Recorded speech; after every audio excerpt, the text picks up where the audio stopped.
where's your music at? You know what I'm saying? Is you dropping some content? Like, I haven't seen you on any platform. You know what I'm saying? At least these people are trying to put their face out there to get themselves noticed in some way.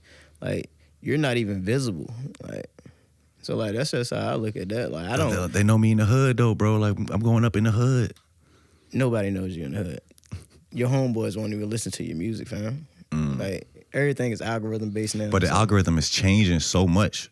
I feel like it changes constantly, and I find myself struggling with the algorithm sometimes, like, because I feel like I wear multiple hats at Off-World. So I am a creative, and when I'm creating, I have to forget about the algorithm, forget about what success may come from this thing, and kind of just be in the moment and create. But then when I'm finished creating, I also got to put on my business hat and my director hat and my editor hat and my marketing. So when I go into that, I'm thinking of like, how can we market this thing the best way? And I feel like sometimes I'm like just overthinking about the algorithm, and it's affecting my creative process. And I don't like that. Like, I feel like it didn't used to be like that. Yeah, it didn't used to be like that. And that's one thing about Instagram that I do dislike. Like, I do dislike the whole algorithm shift, because it's making it not saying it's making it harder, but it's just making it more like it's making it harder for artists and creators. I'm one of those ones who go through my algorithm and I say not interested. Okay. So like my algorithm is kind of clear. Like, I don't really see like too many things, but I do see a lot of cooking videos. I love cooking videos. I see a lot of cooking videos. I see a lot of ass on my shit, you know. Yeah, I had to not interested all the ass. I had too much. It was just too much. Like, and I wouldn't even like it. I wouldn't even be like looking for it. It would just boop boop right there. Like, and I'm like, man. They know that's a quick gateway to get you, get you pulled in. Yeah, sucked in. Watch a couple media. more reels, yeah, sucked in, like, no man. Diddy. You know what I'm saying? What would you say is the hardest or the most challenging part about building My Black Lives been?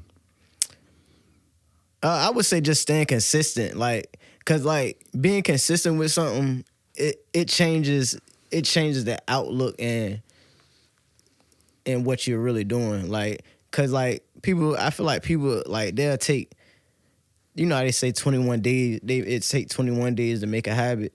Like, I don't really think build or break a habit. Yeah, I don't feel like that's true. You know what I'm saying? I feel like it's actually a little bit longer than that. I think it's probably about like 50 to 60 days to actually imprint it into your mind. Like, because like if it's not really there, or people don't see success fast nowadays, it's like they give up on the idea. Like, they want that instant gratification. Yeah. They want instant gratification. That's all it really is. And like, if they don't get it in the first 30 days, for real, if they don't get it in the first week, they just giving up on it. They'll give it a month. If it don't do enough, like, if they don't see like, oh yeah, my subscribers didn't go up to 1,000 followers, you know what I'm saying? Like, they give up on it easy. So like, a lot of projects and stuff get thrown to the wayside because people really don't see the art. Cause being consistent is an art, bro. Like, to be able to do that is to do it again and again and again. That's craftsmanship, mental craftsmanship. I heard somebody say that recently about the music industry. It was like, the music industry is really about, can you do it again? And how many times can you do it? Yeah. It was like, I think Shout out Boss Man D-Lo. Is that who said that? Nah. What did he say? He said something similar to that? Nah, he just mega consistent in what he do. Bro, side note on him, I wasn't really super hip to him. I was seeing his like viral, he had like viral clips going up. People like dance to his shit. Yeah. But I saw him at Wavefest. He really snapped. Like, I think he had the best set at Wavefest. Yeah. Like, see me, like, I'm like, okay, I used to do music like when I was younger, you know what I'm saying? But like, I stopped doing music because I started shooting music videos. So like, I know the potential and I know what it takes to be an artist. Like, and a lot of people, they don't realize like the artist that's coming out now, bro, like, they give you the same song 1,000 times. Yeah, that's the whole game for real. Yeah, but everybody want to be versatile. They want to be different. They want to be, but this isn't the only style I have, Like, they think that if they drop one song and then they come out with another style song and then another style and another style, they think that's what's going to grab the attention of people. But what? In reality, the people who heard the song that they heard from you, the one song they heard from you, that's the song they want to hear again. I see that you're also like trying new things. I feel like My Block Live is evolving from just like the mic thing. Also, I wanted to ask you too, do you think the rapping in front of the mics or the hanging mics is dead? So I feel like it's kind of oversaturated at this point. I know you're trying different things. You have the new, I actually wrote it down. So your new series is No Filter. Yeah. Do you want to touch a bit on that and maybe just like trying different things, not getting locked into one formula? Yeah, so like I actually started the brand for No Filter, like branding for No Filter, probably like I just recently dropped it, but I had that for like at least 8 months. Like I already had it planned out already. Like, but I'm doing that for like people who want to do like live vocals, acoustics, poetry, freestyles without the microphone, just like live freestyles where they just rapping. Yeah. So just to bring something different to the platform. So do you feel like the mic, like the hanging mic thing is dead? Technically no, because it's actually still like extremely consistent. Like people love to do it, but as far as like oversaturated, like I do see it as being like oversaturated, but it's not dead technically. But a lot of people do it. Yeah, I feel like it's easy to get locked into one thing, especially if you get known for it. Like you've had some great success with it. I think the first time I heard of My Block Live was when Gift of Hands came up here. I want to say it was like 2 years ago. It was like either right before he shot the My Block Live, or he was like he was about to shoot it, or he had just shot it but it didn't come out yet. Oh yeah. Because he was like he was in the house for a while. He wasn't doing stuff. Then he started coming back out. So I think he was going through going through a depressive stage. True. I think he had got his keloids off at that time. Yeah. And he came and did the pod, and he was like, "This is like the first thing I'm doing, coming back outside." Yeah. He was like, "I just did this My Block Live. I think it's about to go hard."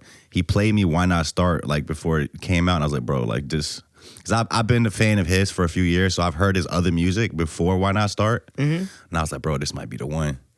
And that came out, and it surely was. What was your experience with doing that My Block Live with Gifted Hands, watching his success like going up from there? I would like to say shout out to Gifted Hands. I honestly think that the success with Gifted Hands could have went further. Like we actually didn't do. I wanted to do more projects with him. Okay. But some things with his management, I don't know how that go for real. But, what kind of projects though? Like different, more My Block Lives or different things?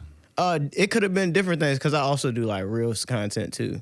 Okay. So like I was just gonna see what else we could do together, but he had, I don't know if he had a lot of stuff going on or anything like that, but he definitely had a lot of stuff going on after that. Yeah, definitely. I feel like that performance took both you guys to a new level. Yeah, nah, definitely. Like I'm big on like keeping up with clientele as far as like artists that do have success, but it just was that one video. Shit from like 2017, like the Chief Keef era type shit, you know what I'm saying? Like people still living in that era like, oh yeah, this is how I'm gonna get on. I'm gonna get on from having ops. Like, bro, you're not about to get on from having no ops. Don't nobody give a fuck about your ops, and don't nobody give a fuck about you rapping about them. You know what I'm saying? So it's like that's what people think is still gonna get them on. So they still in the mind state of, oh yeah, the Chief Keef era, you know what I'm saying? Like nobody, that shit is dead, bro. You know what I'm saying? Like nobody's gonna get on from rapping, showing guns, and you know what I'm saying? All that shit. That shit dead, bro. It can happen. There probably is a demographic for it. Like, but I feel like it's more kids. It depends on like what your intention is. Like how long of a career do you want to have? Do you want to do this for the next 20 years of your life? Do you want it to evolve into other things?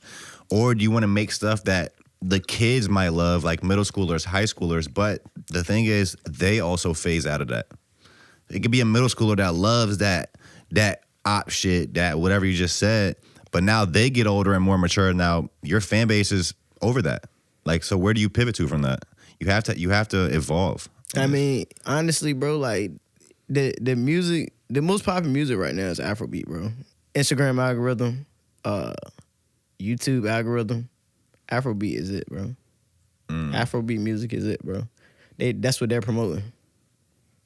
Like, I mean, honestly, if people actually paid attention, which they don't for real, you know what I'm saying, they would actually see that almost every artist that's out here, some of their favorite artists, bro, they work with a whole bunch of Afrobeat artists. You know what I'm saying? Chris Brown is one of them. You know what I'm saying? Chris Brown worked with a whole bunch of Afrobeat artists.